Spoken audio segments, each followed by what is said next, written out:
আমার জান মদিনা, আমার প্রাণ মদিনা, ভুলে যেতে চাইলে ভোলা যায় না, ভুলে যেতে চাইলে ভোলা যায় না। আমার জান মদিনা, আমার প্রাণ মদিনা, ভুলে যেতে চাইলে ভোলা যায় না, ভুলে যেতে চাইলে ভোলা যায় না। মোহাব্বতে জোরে বলুন সুবহানাল্লাহ। আচ্ছা, বুঝতে পারছেন আমার কথা? না বুঝতে অসুবিধা হচ্ছে কি? অসুবিধা হয় না? একবার মোহাব্বতে জোরে বলুন সুবহানাল্লাহ। আমি এতিম হয়ে কাঁদি না কেন, তোমরা বলতে পারো?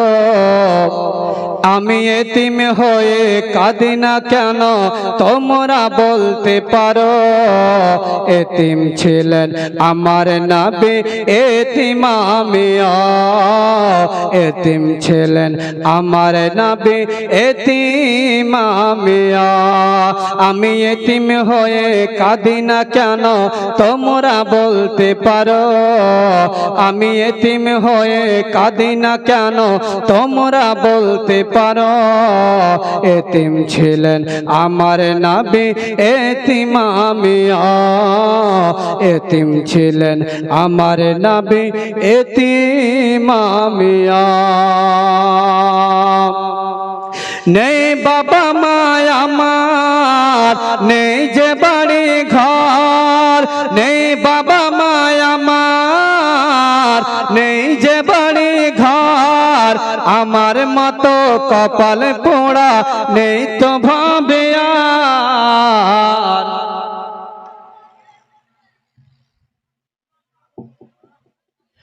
নেই বাবা মা আমার, নেই যে বাড়ি ঘর, আমার মতো কপাল পোড়া নেই যে ভাবে আর। তবু মনে নিয়ে সান্ত্বনা কাটায় দিন রাত, তবু মনে নিয়ে সান্ত্বনা কাটায় দিন রাত। এতিম ছিলেন আমার নবী হযরত মুহাম্মদ, এতিম ছিলেন আমার নবী হযরত মুহাম্মদ। আমি এতিম হয়ে কাঁদি না কেন, তোমরা বলতে পারো? আমি এতিম হয়ে কাঁদি না কেন, তোমরা বলতে পারো? এতিম ছিলেন আমার নবী, এতিম আমিও। এতিম ছিলেন আমার নবী, এতিম আমিও। জীবন চলার পথে রয় যে আপন পথ, জীবন চলার পথে রয় যে আপন পথ। এই জীবনে রইল না আমার আপন বাড়ি ঘর, তবু মনে নিয়ে সান্ত্বনা কাটায় দিন রাত, তবু মনে নিয়ে সান্ত্বনা কাটায় দিন রাত। এতিম ছিলেন আমার নবী হযরত মুহাম্মদ, এতিম ছিলেন আমার নবী হযরত মুহাম্মদ। আমি এতিম হয়ে কাঁদি না কেন, তোমরা বলতে পারো? এতিম ছিলেন আমার নবী, এতিম আমিও। এতিম ছিলেন আমার নবী, এতিম আমিও।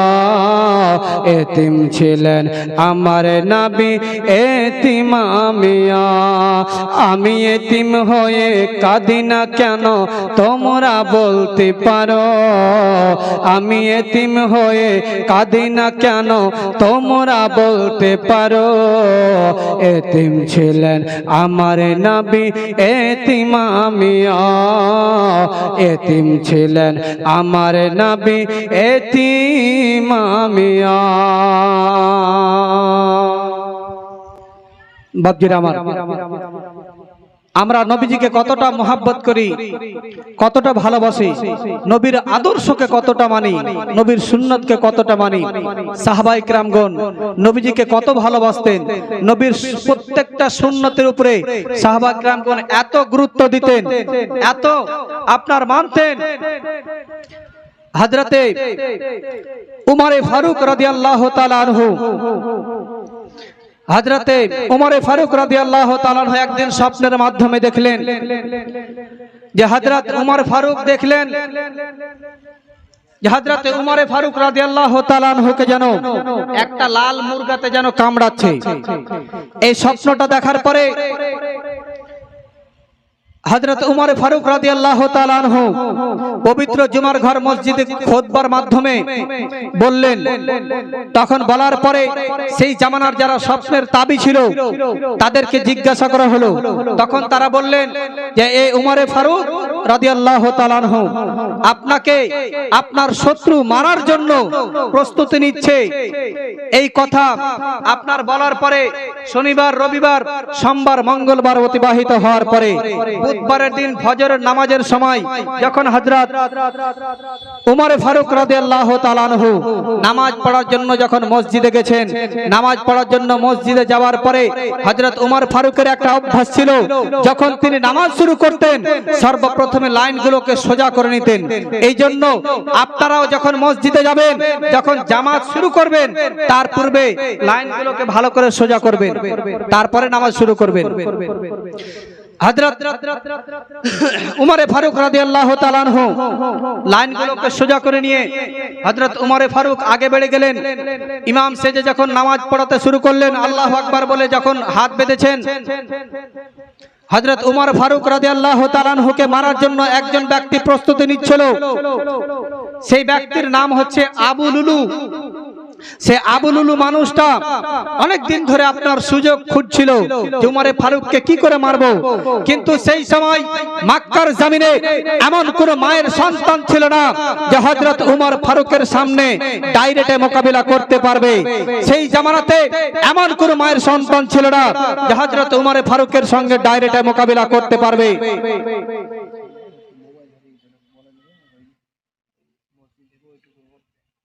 মসজিদ থেকে নাম কি, আচ্ছা যাই হোক, নাস্টলা থেকে এক ভাই জালসা শোনার জন্য এসেছেন।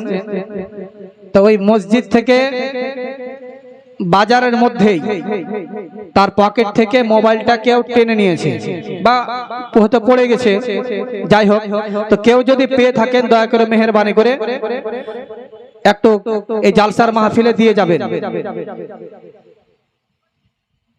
কেউ যদি মোবাইলটা যদি পেয়ে থাকেন দয়া করে এই জালসার মাহফিলে বা আমাদের উলামায়ে কেরাম বসে আছেন এদের হাতে পার্সোনালে ডাইরেক্টে যদি না দিতে পারেন পার্সোনালে একটু দিয়ে দেবেন দয়া করে।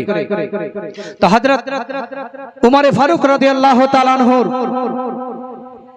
সেই সময় এমন কোন মায়ের সন্তান ছিল না যে হযরত উমরে ফারুকের সামনে মোকাবিলা করতে পারবে।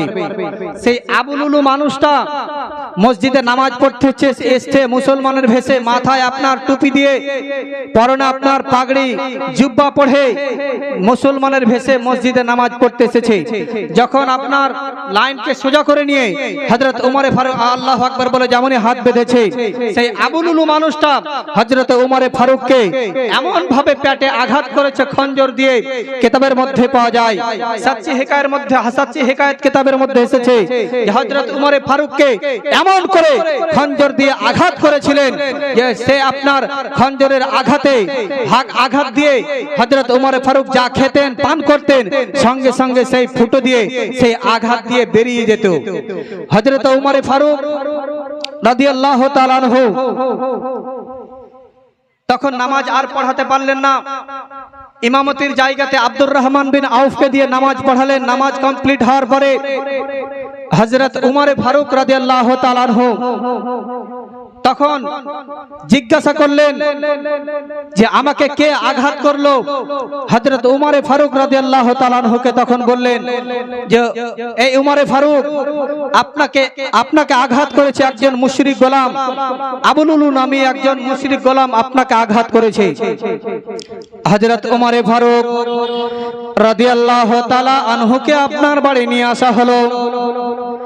হযরত উমর ফারুক রাদিয়াল্লাহু তাআলা আনহুকে যখন বাড়ি নিয়ে আসা হলো, বাড়ি নিয়ে আসার পরে এলাকার মানুষ আপনার হযরত উমর ফারুককে দেখার জন্য আসছেন।